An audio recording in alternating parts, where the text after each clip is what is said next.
Boa noite, igreja. Vamos fazer uma oração para a gente começar. Senhor nosso Deus, nós te agradecemos por esta quarta-feira e por mais este momento que a cada dia o Senhor tem falado conosco, desde domingo até este dia o Senhor tem nos abençoado e trazido a sua luz sobre as nossas vidas. Que o Senhor nos abençoe mais nessa noite e que o Senhor fale conosco através da tua palavra, através dos teus ensinamentos, e que não seja eu aqui, Senhor, perdoe todas as minhas imperfeições, mas que seja o Senhor, em nome de Jesus. Amém. Então, o título da ministração de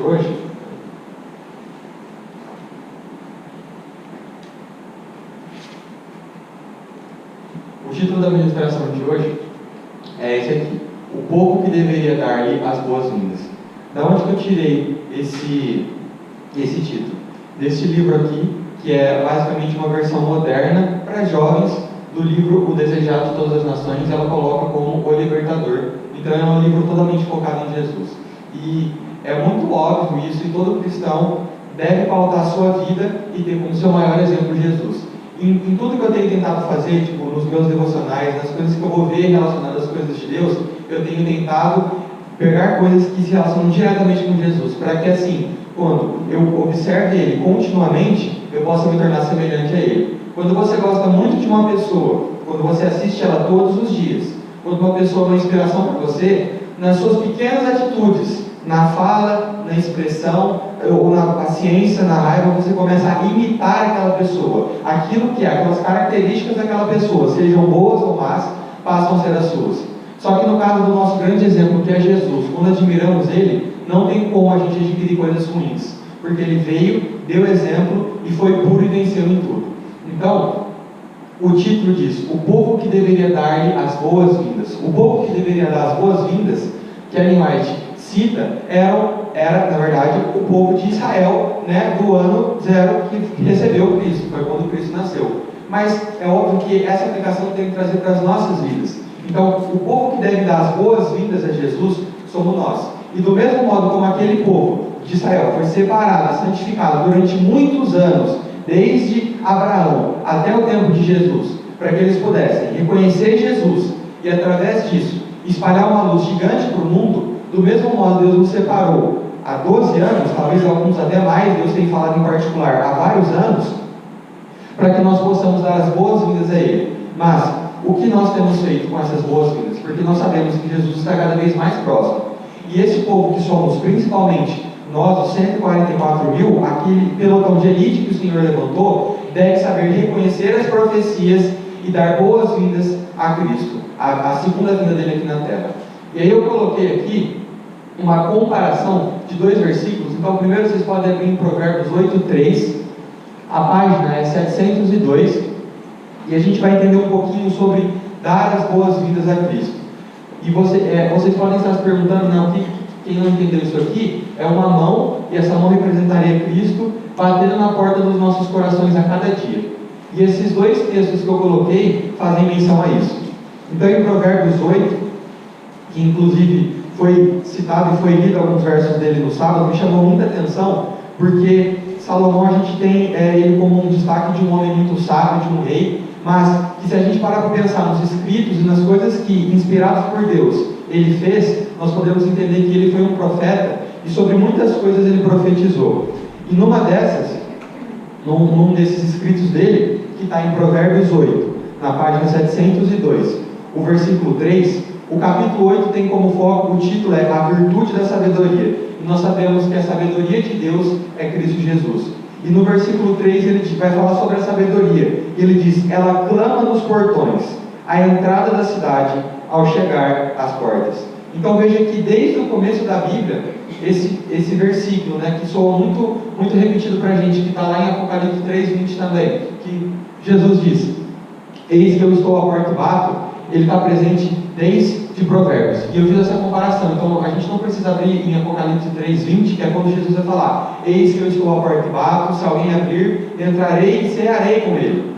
Então eu coloquei essa comparação para dizer assim: Jesus não está batendo na porta do seu coração a cada segundo e a cada dia, desde o tempo que você imaginar. Deus começou a trazer recados de advertência faz um ano, faz dois, ou fazem 12 anos, desde que a igreja começou. como muitos podem pensar, mas começou desde os primórdios da Bíblia, desde os primórdios da tua vida, que Deus te levantou, que você tem consciência do que é certo e do que é errado. Jesus tem batido e Ele tem clamado no seu coração para que você possa dar as boas-vindas a Ele. Então, por isso que eu fiz essa comparação de Provérbios 8 com o Apocalipse. Jesus está batendo as portas dos nossos corações para que nós possamos dar as boas-vindas a Ele e refletir isso ao mundo há muito mais tempo do que nós imaginamos. E um breve testemunho sobre isso: nós sabemos que dar boas-vindas a Jesus tem muitos significados. Isso pode ser através das minhas atitudes, na faculdade, no trabalho, com os meus parentes, com os meus familiares. Pode ser uma coisa exposta para as outras pessoas verem, tipo, o que está dentro de mim reflete atitude e as pessoas podem ver que eu tenho Jesus dentro de mim. Mas mais importante que isso é o passo que está antes, né? Que é a causa dessa consequência das suas atitudes, que é aceitar Jesus e o seu desenvolvimento com Ele sozinho, no seu particular. E eu tive sempre muito forte isso no meu coração, que Deus sempre trouxe essa palavra não só para mim, mas para toda a igreja, de que se nós nos alimentássemos corretamente, se nós aceitássemos as leis de saúde, se nós fôssemos como Daniel, nós seríamos levantados e Deus daria muito mais para nós do que para qualquer outra pessoa. Eles foram achados, Daniel e seus 3 amigos, 10 vezes mais sábios do que qualquer um outro. E desde o momento em que o Senhor, com muita insistência, como eu já preguei para vocês, instituiu o jejum na minha vida, eu comecei o jejum na minha vida porque, como eu comentei com vocês, a minha mãe me enchia muito o saco. Ela ficava, sempre me perturbando. Ela sempre ficava falando: João, você tem que fazer o jejum, você tem que fazer um jejum. E eu comecei. Só que eu não esperava o quão longe isso poderia ir isso na minha vida. Eu pensei assim: vou fazer um mês, ela para de me perturbar e depois isso vai seguir. Só que no meu decorrer do jejum, quando eu fui entendendo os benefícios disso, o Senhor pôde mostrar e clarear muitas coisas na minha vida. E numa dessas foi na faculdade. Porque, embora as minhas notas na faculdade fossem ok, eu estava muito longe, inclusive, com muita preguiça de estudar e de me dedicar para ser aquela pessoa que Deus me levantou para ser dentro da faculdade. Deus não coloca cristão dentro de um trabalho, Deus não coloca cristão dentro de uma faculdade, dentro de uma escola, dentro de qualquer lugar que for, dentro de uma família, para ser preguiçoso, para ser desleixado, ou para ser tido como aquele que, empurra aí e faz a última hora. É desse mesmo modo que eu estava sendo, principalmente no primeiro semestre da faculdade, como eu cheguei a comentar com vocês, que eu tive muitas derrotas, no começo do primeiro semestre da faculdade. Só que a partir do momento que eu me dispus, o Senhor pôde fazer grandes coisas na minha vida, e as minhas notas, que antes, em matérias que eu achava que não dava para chegar, eu cheguei muito longe com uma facilidade ridícula. Eu tive muitas experiências com Deus. Através dessas experiências, que as pessoas não entendem que são espirituais, eu pude, através da minha vida, iluminar um pouco de luz para aquelas pessoas, de passar como é o meu estilo de vida e o que Jesus estava fazendo na minha vida. E para compartilhar um pouco com vocês, eu quero compartilhar uma única experiência que eu tive, que foi algo que eu nunca achei. Eu sempre pus rótulo para Deus. Eu sempre falei para Ele assim, eu sempre acreditava assim: Deus age assim, assim, assim, e Ele não passa disso, não funciona mais assim. Deus tem um jeitinho decorado dele e Ele não funciona além daquilo. E eu sempre orei e pedi muito a Deus ajuda nas provas, e às vezes as questões que eu não sabia, eu sempre orava para Deus, só que eu nunca obtive resposta. Eu sempre chutava, eu sempre errava as coisas que eu chutava. Eu não acreditava que Deus pudesse fazer alguma coisa na minha vida. Eu tive uma prova recentemente, eu tinha esquecido de ver um tópico. Eu lembrei nos estudos, falei: depois eu vejo e eu não vi. Eu cheguei na hora da prova e caíram 2 questões sobre aquele tema aqui, vamos dizer, elas não seriam fundamentais, mas que seriam importantes para atingir a nota que eu queria. E aí, tinham 2 questões sobre o tema: era sobre uma doença sexualmente transmissível, sobre o agente que causava essa doença. Eu não fazia ideia, porque eram termos científicos, então não tinha nem por onde eu chutar. E aí, despretensiosamente, eu pedi para que Deus me ajudasse. E eu já estava nesse caminhar do jejum, fazia mais ou menos já uns 2 meses, não sei, 2 meses mais ou menos. E eu pedi para Deus, despretensiosamente: Deus, o Senhor podia me ajudar, podia responder as minhas orações, eu queria que o Senhor me ajudasse nessa questão. E eu ouvi em voz audível 2 respostas, que estavam nas 2 alternativas. Só que, na minha carnalidade, eu desconsiderei aquilo que Deus tinha falado para mim. Eu, mesmo escutando a resposta, achei que eu tivesse ficado louco. E na minha racionalidade, eu tentei responder de outro jeito, coloquei outras 2 alternativas e eu errei aquela questão. E depois, quando eu fui tirar para ver o gabarito daquilo que eu tinha errado, eram aquelas duas mesmas respostas. E eu pude ter uma breve experiência do que Deus podia fazer na minha vida se eu me dispusesse, se eu desse as boas-vindas para eles na minha vida. Isso não deve ser, né, o foco, assim, eu vou colocar Deus na minha vida para que Ele possa fazer tudo por mim. Mas eu vou colocar Deus na minha vida, porque as coisas dele são mais importantes e isso me será acrescentado, isso me foi acrescentado. E depois disso eu conversei com a minha mãe e eu pude começar a desenvolver meu discernimento para entender quando Deus falava e quando Deus não falava. E eu realizei outras provas de maneiras mais sobrenaturais também. Deus pôde me revelar a questão do gabarito. Teve uma prova, a última prova que eu fiz, eu não fazia ideia do que significava uma palavra, eu nunca tinha nem visto o que significava isso, eu nem sabia que existia essa palavra. E era essa palavra que estava me impedindo de marcar alternativas, eu estava entre essa e outra por conta da palavra. E simplesmente eu decidi confiar em Deus mais uma vez e saber que Ele faria na minha vida. E no instante que eu orei para Deus, eu não faço ideia do que aconteceu com a minha cabeça, mas eu simplesmente tinha uma cena gravada na minha mente de uma coisa futura que aconteceria. Eu perguntava para o meu amigo no futuro o que significava aquela pergunta e ele simplesmente descrevia o significado da palavra para mim. E eu pude simplesmente acertar a questão e saber o que significava sem nunca ter lido isso. Então, quando a gente se dispõe, quando a gente dá as boas-vindas para Deus, Ele pode trazer muitas vitórias nas nossas vidas. Mas isso tem que começar de dentro dos nossos lares, que é o mais importante, é no oculto, porque Jesus disse: faça isso no oculto, e o Pai, que vem em secreto, lhe recompensará.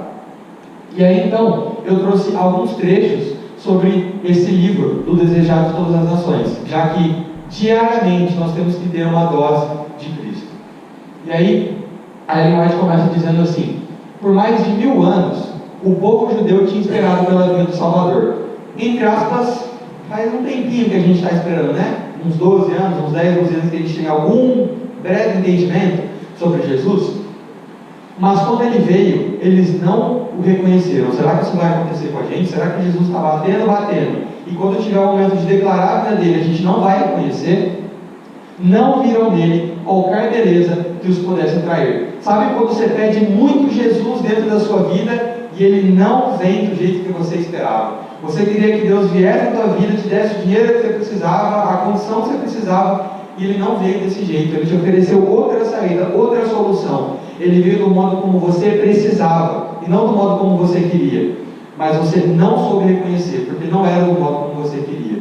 E isso que a Ellen White colocou, que não tinha beleza que os pudesse atrair, está lá em Isaías 53, os versos 2 e 3. Vamos abrir lá para a gente dar uma olhada? Está na página 794 da sua Bíblia, pertinho aí. Isaías 53, os versos 2 e 3, na página 794. Vai falar um pouquinho de como Jesus veio. E esse foi o modo como Deus determinou e como Deus determina desde os dias de hoje. O modo como Jesus vem nas nossas vidas não é como o modo como a gente quer, é do modo como a gente precisa. Às vezes pode machucar e muitas vezes não vai ser agradável, mas Ele vem para te salvar do modo como você precisa. E aí Isaías 53, no verso 2 diz assim: porque Ele crescerá diante dele como uma tenra planta e como uma raiz de terra seca, não tem forma nem formosura, e quando nós viermos a vê-lo, não haverá beleza para que nós devamos desejá-lo. A gente pediu tanto, ansiou tanto, Deus mandou, não veio do modo como a gente quis, a gente rejeita Jesus nas nossas vidas. 3. Ele é desprezado e rejeitado dentre os homens, um homem de dores e familiarizado com a tristeza. Jesus vem todo feliz para te dar o que você precisa e a gente não abre a porta do nosso coração para Ele. E nós escondemos dele nossas faces. Igualmente, Ele foi e é desprezado e nós o tivemos por nada. Nós escondemos, nós viramos o rosto para aquilo que Jesus fala para a gente. Jamais. Quando Jesus fala comigo, eu tenho certeza que se Ele estivesse presencialmente na minha vida, eu nunca teria rejeitado, nunca teria negado Ele. Mas quando você recebe uma advertência, quando alguém vem te corrigir sobre alguma coisa, quando você recebe qualquer coisa da parte de Deus, nós viramos o rosto, nós temos o coração endurecido, não somos sinceros diante de Deus. E aí quando Deus manda seu Filho nas nossas vidas, fala: ó, está errado, está errado, está errado, é assim, não é do jeito que você quer. Nós escondemos, nós viramos o rosto para Jesus. Aquele que deu tudo por nós, nós viramos o rosto e cuspimos na face dele. Vamos abrir agora em João 1, dos versos 8 ao 11, está na página 1189. Vai trazer um pouquinho também sobre Jesus.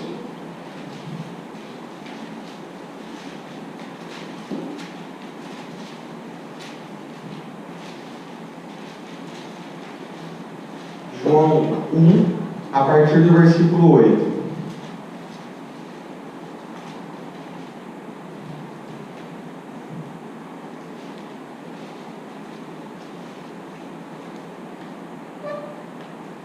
Na página 1189.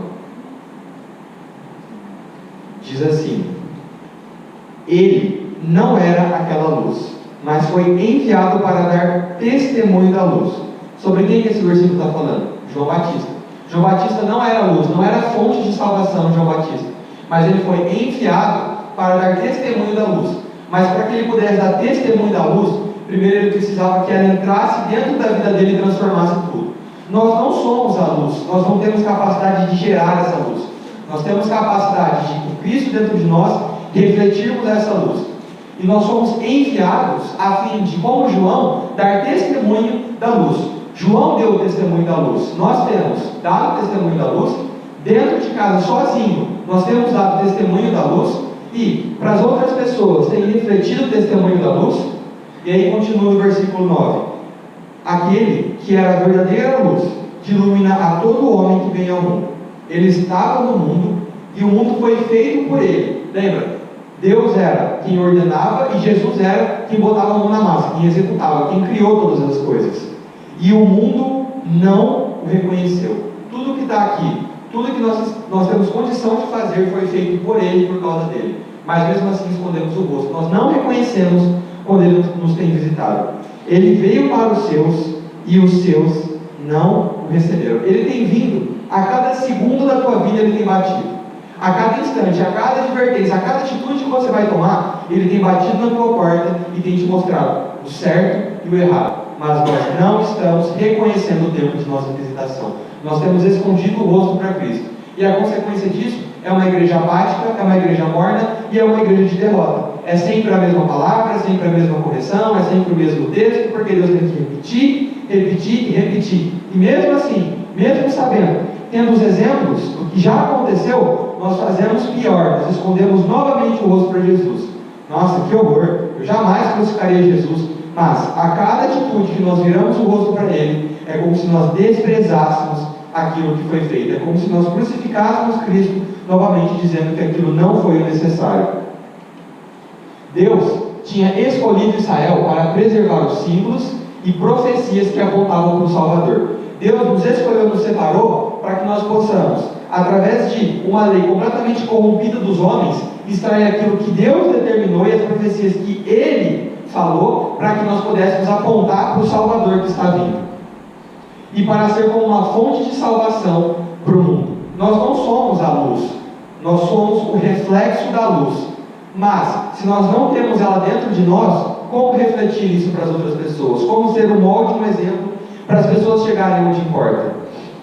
O povo hebreu deveria revelar Deus entre as nações, não separado. Deus colocou Israel no miolo ali, para que eles pudessem brilhar para todo o resto. Deus colocou a igreja no meio da cidade, para que no meio da cidade pudesse refletir para toda Barretos e todo o mundo. No chamado de Abraão, o Senhor tinha dito: por meio de vocês, por meio de você, todos os povos da terra serão abençoados. Será que as pessoas que estão ao teu redor têm sido abençoadas porque você tem se posicionado? Ou as pessoas têm colhido aquilo que foi dito?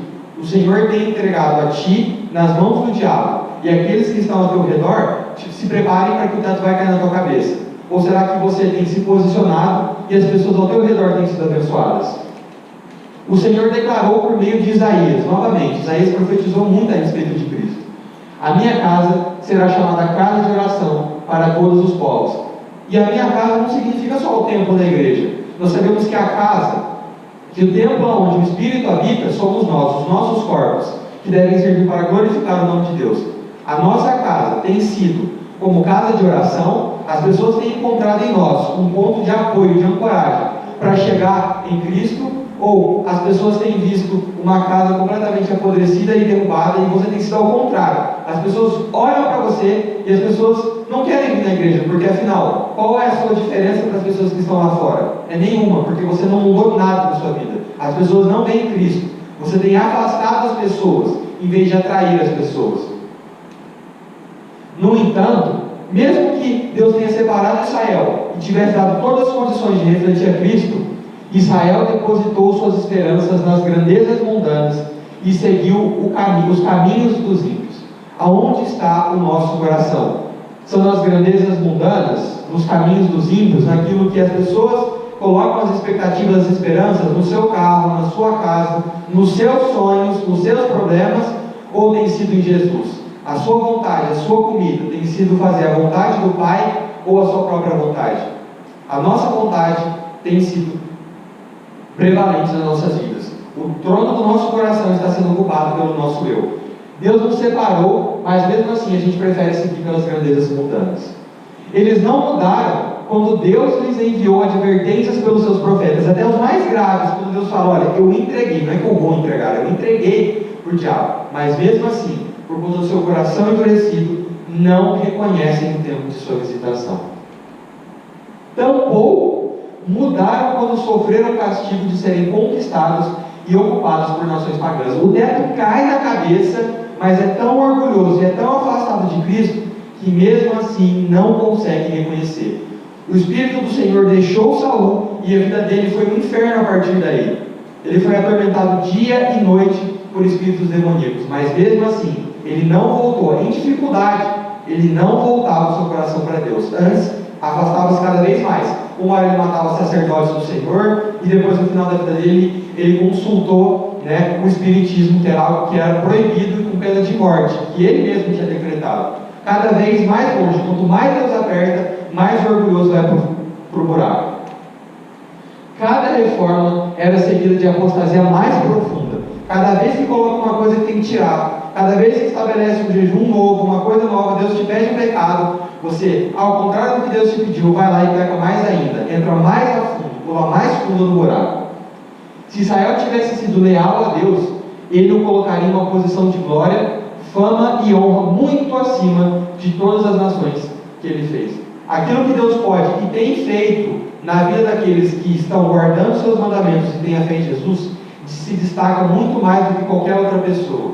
As pessoas olham para a tua vida e elas desejam ser igual a você. Elas olham para você e veem que você é bem sucedido, que é onde você bota a mão prospera, ou que é uma vida extremamente difícil, de dificuldades, que você só apanha e nunca levanta.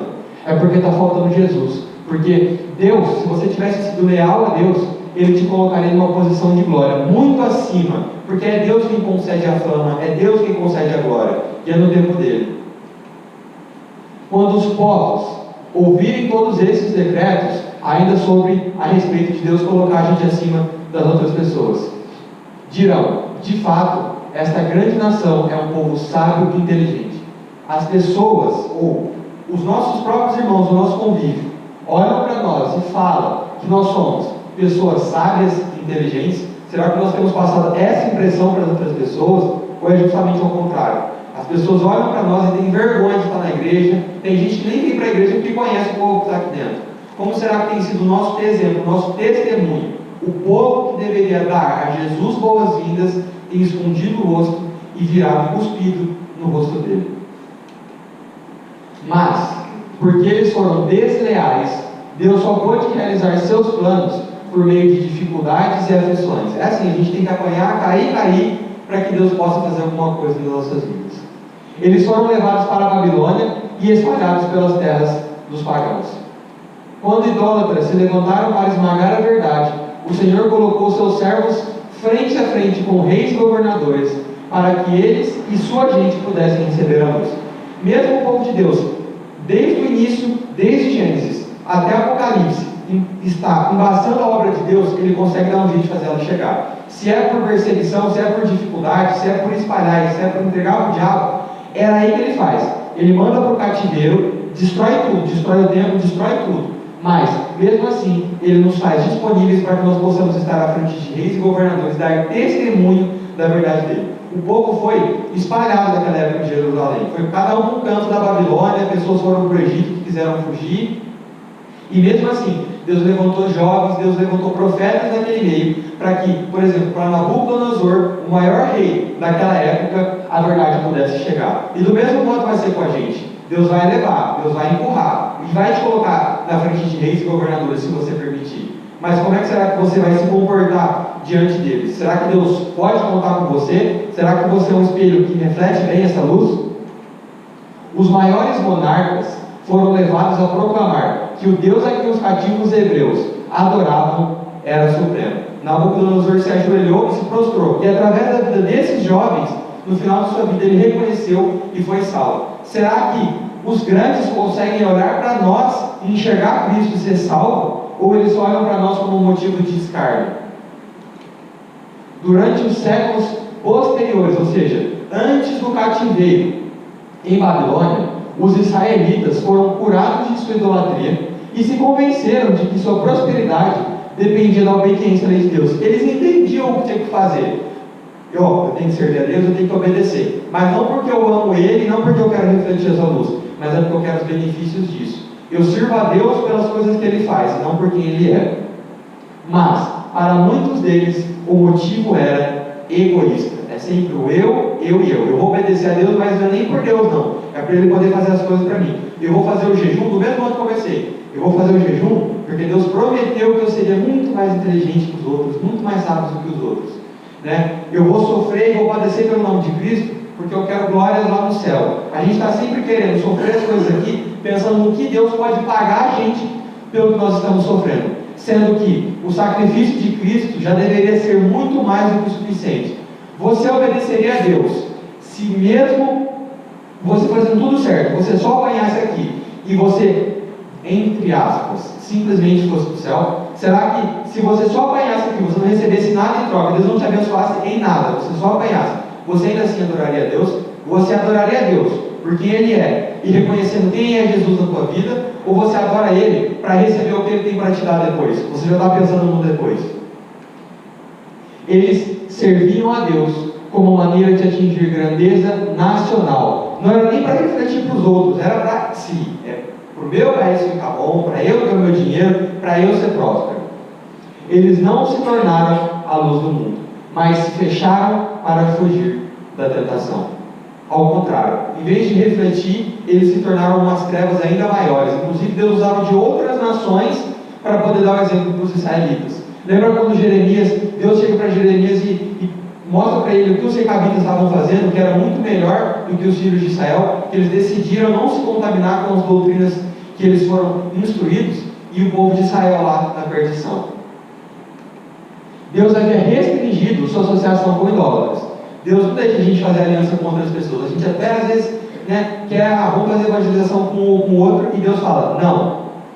Para evitar que eles adotassem práticas pagãs. Porque o povo de Deus, infelizmente, é tão ruim que quando convive com os outros, não melhora, piora junto. A gente vai se estragando tudo junto, vai todo mundo para o buraco. Entretanto, eles entenderam mal esses ensinamentos. Porque Jesus disse, não os tire-os do mundo, mas livre-os no mundo, livre-os no mal. Deus não permitiu que fizéssemos associação com os outros povos, mas Ele nos colocou no meio deles para que pudéssemos dar testemunho. Mas a gente se fechou tanto que Deus nem pode usar a gente. Ele tem que usar uns papel grudado aí num monte de parede e a gente ainda nem quer orar para que isso aconteça. Como tem sido as nossas orações com relação aos outdoors? Porque nem brilhado a gente tem brilhado. E aí Deus coloca os outdoors e mesmo assim a gente não ajuda. O povo se fechou tanto que Deus não pode usar de jeito nenhum. Depois que voltaram da Babilônia, por todo o país, os judeus construíram sinagogas. Aí começou a reconstruir, né? Vamos ver se vai dar certo agora. Onde sacerdotes e escribas expunham a lei. As escolas afirmavam ensinar os princípios da justiça. Nossa Deus, olha, depois que o Senhor me tirou de Babilônia, eu voltei do exílio, eu estou ótimo, o Senhor me reconstruiu, eu estou maravilhoso. Mas, durante o cativeiro, muitos tinham recebido ideias pagãs. As pessoas ainda daqui da igreja, nós não abandonamos aquilo que fomos ensinados lá fora. A gente ainda mistura muito santo com profano, traz muita coisa de Babilônia para dentro. E acabaram introduzindo essas ideias em seus serviços religiosos. Por isso que, na ministração da semana passada, o Senhor disse: mornos, estou a ponto de vomitar vocês. Por quê? Porque Deus tirou a gente, mostrou que é certo, e mesmo assim a gente quer misturar as coisas. Por que a gente mistura? Porque a gente não faz nem ideia do que a gente está fazendo. Está tão fechado que a gente não consegue nem refletir nas nossas próprias vidas nisso. Os judeus não tinham um conceito verdadeiro da missão do Messias. A gente não entende de verdade quem foi Jesus, quem é e quem ele vai continuar sendo, porque ele não mudou, ele continua igual. E mesmo assim, a gente esconde o rosto dele. Eles não buscavam ser redimidos do pecado. A gente não busca a remissão dos pecados, como Davi: Deus, eu estou triste, eu pequei, somente contra o Senhor pequei, me perdoa. Não. O que queriam era ser liberto dos romanos. Eles não queriam que viesse o Messias e expôsse os pecados para que eles pudessem ser salvos. Eles queriam que viesse um libertador, tirasse os romanos, para que assim eles pudessem exaltar a nação deles crescer. Do mesmo modo a gente fala com Jesus: Jesus, vem habitar em mim, para que tudo o que eu quero o Senhor possa satisfazer na minha vida. Eu quero conquistar o carro dos meus sonhos, eu quero conquistar a casa dos meus sonhos, o emprego dos meus sonhos, tudo dos meus sonhos, menos do Senhor. É do mesmo modo como eles faziam. Eles não queriam a salvação, eles queriam uma nação grande. E não foi isso que Jesus prometeu para eles, não foi isso que Jesus mostrou para eles. E por isso ele foi rejeitado, porque não veio do modo como eles queriam. Eles estavam em busca do Messias, que exaltaria Israel para que governasse o mundo. Isso preparou o caminho para que rejeitassem o Salvador. As suas vontades, o seu eu, prepara o teu caminho para que cada vez que Jesus bater, você rejeitar ele. E aí, quando chegar o momento de você dar as boas-vindas a ele e anunciar ao mundo, você não consegue. Porque a sua vida toda, você se autoeducou, você mesmo fez isso com você, disse para rejeitar o Salvador. As suas vontades, o seu eu, fomentar isso. Quando chegar o teu momento de agir verdadeiramente em favor de Jesus, você rejeita o Salvador. Quando Cristo nasceu, a nação estava agitada. O Brasil está agitado, o mundo está agitado hoje com as coisas que estão acontecendo, sob o domínio dos governadores estrangeiros e dilacerada por lutas internas. Está tendo muita briga política, muita desavença, preso para lá, censura para cá, está agitado, os tempos estão ruins. Jesus nasceu num tempo pior ainda. Os romanos indicavam e destituíam o sumo sacerdote. Acontece isso hoje em dia ou não? Compra de político e vaga de poder, eu ponho, eu tiro, eu coloco, quem rouba mais, quem dá mais é quem está no poder. É assim que funciona. E do mesmo modo no tempo de Jesus. Só que era pior, acontecia dentro da casa de Deus. Os romanos entravam lá e falavam: ó, eles não querem você não quer, você está bom, não me serviu, eu tiro. Os romanos tiravam. E com frequência, homens maus garantiam o cargo mediante suborno e até assassinato. Mera semelhança com o que a gente vive hoje em dia. Jesus nasceu num tempo exatamente igual ao que nós estamos vivendo hoje. Um tempo de baixaria e coisas horríveis. Assim, o sacerdócio cada vez mais corrompido. As igrejas, a casa de Deus, os representantes das igrejas, os representantes da igreja adventista, da presbiteriana, de não sei o que, de todas as igrejas que se julgam santas, estão corrompidas ou não estão? O diabo colocou os seus servos ali ou não colocou? Do mesmo modo, era na época de Jesus. Dentro da casa do pai dele, o sumo sacerdote, que representava o povo, estava colocado pelos romanos, era do poder romano aquilo. As pessoas viviam sob impiedosas exigências, e os romanos, além de tudo, lhes cobravam pesados impostos. A comida está mais cara, os preços de tudo subiu, a gente paga uma fortuna para não receber nada em troca. Jesus viveu no mesmo tempo que você. Olha que legal, não tem como você acusar Jesus de absolutamente nada, porque do mesmo modo como você passa as suas adversidades, ele passou igual e muito pior, porque você peca, você cai em tentação. Ele não podia se dar a esse luxo. Insatisfação geral, cobiça, violência, desconfiança e apatia espiritual, alguma semelhança com o que acontece não só lá fora, mas dentro da igreja, estavam consumindo o coração da nação. Em sua escuridão e opressão, o povo anelava por aquele que restauraria o reino a Israel. Em meio ao caos, as pessoas não queriam saber de redenção e pecado. As pessoas queriam saber de poder e riquezas terrenas. Eles haviam estudado as profecias. Estudamos ou não? Não tem um monte de pregação. A Simone está aí para oferecer discipulado. Todos os vídeos estão aí. A gente estudou. Mas sem percepção espiritual. Não faz ideia do que está acontecendo lá fora. colocar um pé para fora, fica completamente perdido, porque está completamente sem orientação de Jesus. Eles interpretavam a profecia de acordo com os seus desejos egoístas. Jesus vai vir para satisfazer os meus desejos. Jesus vai vir para construir Israel forte para mim. É Jesus para mim. É do meu jeito. Do mesmo modo a gente coloca rótulo para Jesus. É para satisfazer os nossos desejos egoístas. A gente até sabe as profecias, mas não faz ideia do que está acontecendo. Vamos abrir lá em Mateus 2, porque Mateus 2 deixa um exemplo muito importante. Está lá na página 1053 e deixa um exemplo muito importante para a gente hoje em dia, porque Jesus veio, o povo de Israel tinha as profecias, mas eles não entenderam o tempo de visitação deles, eles não entenderam quem era Jesus e a missão dele. Mas Jesus disse que se o seu povo não clamasse, as pedras clamariam, e foi exatamente isso que aconteceu. Em Mateus 2 vai falar sobre a visita dos sábios do Oriente, ou dos magos do Oriente. Não são 3 magos, são os sábios do Oriente. A Bíblia não especifica a quantidade. E aí, em Mateus 2, no verso 1, vão falar de homens que não pertenciam ao povo de Israel. Deus não tinha, entre aspas, separado e colocado essas pessoas dentro de Israel, dentro da igreja. Só que pessoas sinceras lá fora, que Deus mostrava a verdade, se arrependiam e decidiam estudar as profecias, do modo como Deus determinou, puderam entender e receber Cristo nas suas vidas. E eles entenderam, eles estudaram a profecia e aplicaram de um modo espiritual. Em Mateus 2, no verso 1 diz: Ora, tendo Jesus nascido em Belém da Judéia, nos dias do rei Herodes, eis que alguns homens sábios vieram do Oriente a Jerusalém, dizendo: Onde está aquele que é nascido rei dos judeus? Pois nós temos visto a sua estrela no Oriente e viemos para adorá-lo. Homens que não tinham nada a ver com a nação de Israel, eram do Oriente, sábios do Oriente, de outra região. E mesmo assim, eles observaram os sinais, interpretaram de uma forma espiritual, sabiam as profecias e vieram adorar Jesus, não do modo como eles achavam que Jesus devia ser, mas do modo como ele veio. Sabe como Jesus veio? Jesus nasceu naquela época não como um rei poderoso e libertador do modo como eles esperavam, mas nasceu uma criança indefesa, a gente sabe que eles encontraram Jesus muito tempo depois disso, mas Jesus nasceu aonde?